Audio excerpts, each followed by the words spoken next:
mentioned Vivek Ramaswamy. I mentioned Vivek Ramaswamy in my editorial. I could mention Vivek Ramaswamy all day because I love him, and what I loved. Yes. He's just fabulous guy. What I loved was the love that Donald Trump gave him after the New Hampshire primary, when Vivek obviously said vote Trump. Trump got up there and said, "Oh well, he's a great guy, isn't he? He's fantastic, and he's going to be working with us. He's going to be working with us for a long time." That pricked up everyone's ears, of course. Do you think there's any chance that Trump will pick Vivek as his VP running mate?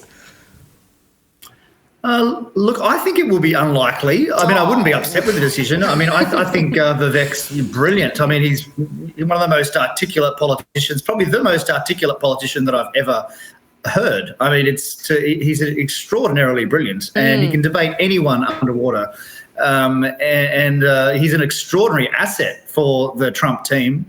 I mean, I would assume that Vivek might want to be cabinet minister instead, but I don't know what they've discussed in private. Yeah. But, the reason that I say unlikely is because there's this idea now that you have to have a woman if there's a man, it has to be male-female, and maybe some women will be offended. I mean, certainly not you. No, but, God no. But maybe some American women will be offended if Trump doesn't choose a female running mate.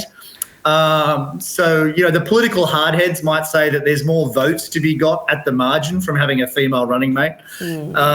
Whether that's true or not, I don't know, but it seems as though that's now the political convention. That said, Trump will certainly want Vivek at his side for the whole campaign because he is rhetorically brilliant.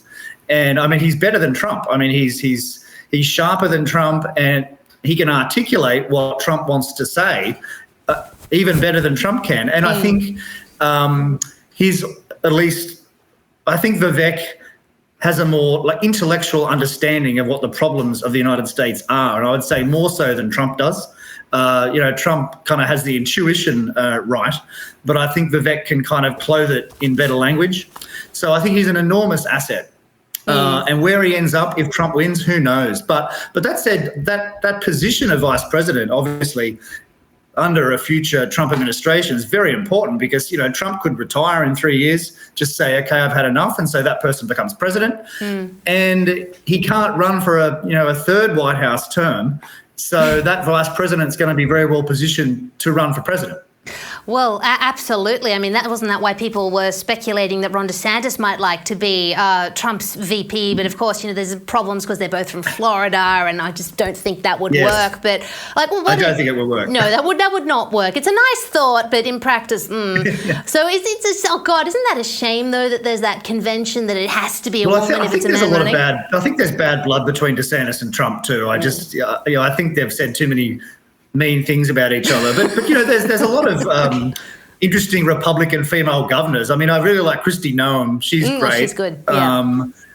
He might choose her. Some people say Elise Stefanovich from Congress, maybe, but Trump doesn't have to choose for many months yet. I mean, he didn't pick Pence until July 2016. Is that right? Yes. So that's he can wait until the middle of the year. Oh, gosh. Well, we will wait with bated breath, won't we, to see the pick. Yes.